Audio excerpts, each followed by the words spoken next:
Yep, my name is Eric Kidwell, and my brokerage is Preferred Real Estate Brokers, and I actually work just my wife and I together, and specifically, she is the face of the brand, which is called Heart and Home Orlando. We are located in Winter Garden, Florida, which is in the Orlando market, and we've been doing this since 2014, 2015. In 2021, we sold about $50 million worth of property, almost 100 deals, and we expect to do slightly better this year with the market shift. My wife's business is based a lot in social media. She's got a very strong YouTube channel, and that is very good for us for getting buyers.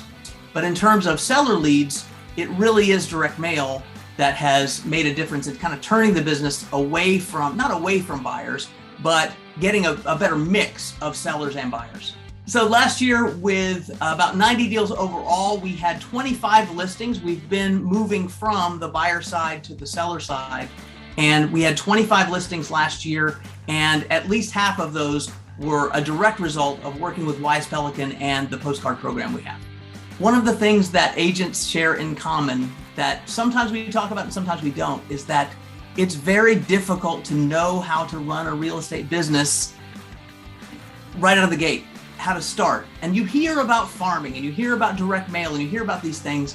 Having done it and having sent the cards out and seen the feedback come back, it really has proven itself to be a very, very good marketing tool for us. So what we have seen, because we've been mailing monthly, and we did about 10, 12, 15 listings that we attribute to Wise Pelican, it sort of has become a one-to-one for us.